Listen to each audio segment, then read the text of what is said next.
Saya ke Dokter Pandu. Dokter Pandu, matematika persebaran coronanya akan seperti apa jika mudik masih tetap terjadi? Ya, kalau masih tetap terjadi, walaupun pembatasan sosial berskala besar ini diharapkan memberikan dampak untuk menekan jumlah kasus, tapi jumlah kasus yang diharapkan tertekan itu tidak akan cukup signifikan kita bisa cegah. Ini yang membuat saya khawatir, ini seperti antara mild sama moderate. Padahal yang kita anjurkan adalah melakukan high intensity intervention. Artinya, kalau kita memilih pembatasan sosial berskala besar, itu betul-betul dilaksanakan, diimplementasikan secara ketat, diregulasi, jelas protokolnya, sehingga tidak setiap wilayah itu melakukan sendiri-sendiri inisiatif yang kadang-kadang membingungkan masyarakat. Memang ada inisiatif yang bagus, misalnya memonitor selama 14 hari ini atau lebih, kalau mereka mempunyai gejala flu, demam, batuk, harus cepat melapor. Itu suatu cara yang paling efektif karena kemampuan tes kita terbatas. Jadi orang-orang ini yang nanti diharapkan memang membutuhkan pelayanan rumah sakit.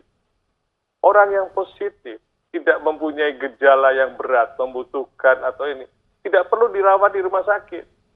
Mereka harus dipindahkan ke tempat-tempat yang mungkin isolasi seperti Wisma Atlet atau ruang-ruang lokasi yang menampung agar kalau tidak bisa diisolasi di rumah. Baik. Yang penting adalah isolasinya itu benar-benar dijalankan. Karena kita ingin mencegah penularan.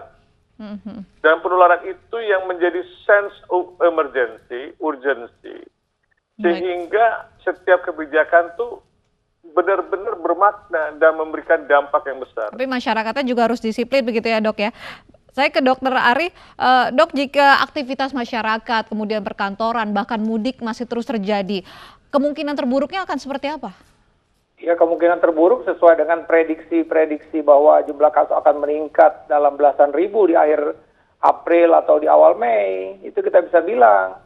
Ya, jadi artinya apa ya, kalau memang sebenarnya yang menurut saya ini yang sekarang paling rawan ini adalah artinya DKI dulu nih ya. Sekarang nih sekarang kan kota-kota besar Bandung, Surabaya, ya, Jakarta itu mungkin udah menjadi epicentrum baru di wilayah tersebut. Jadi sebenarnya yang diolah ini sebenarnya Jakarta dulu ini yang paling rawan begitu ya.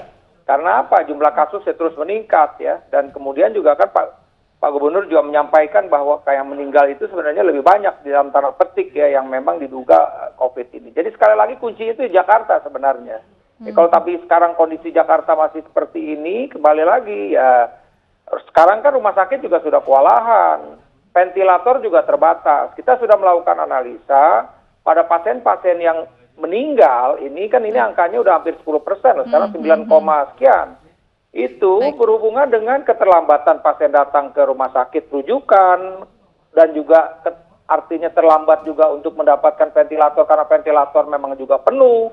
Belum lagi pasien-pasien dengan komorbiditas seperti ada kencing manis, kemudian juga ada sakit jantung, kemudian juga PPOK. Jadi lah kalau memang ini physical distancing pada orang-orang muda karena dia masalah perut mesti ada di jalan itu memang tetap terjaga, tapi paling tidak dia jaga jarak. Baik, jadi kebijakan dari pemerintah ini harus lebih ketat lagi begitu ya, Dokter ya, dan juga kedisiplinan masyarakat untuk benar-benar menerapkan physical distancing ini. Terima kasih Dokter Pandu dan juga Dokter Ari sudah bergabung bersama kami di Special Report.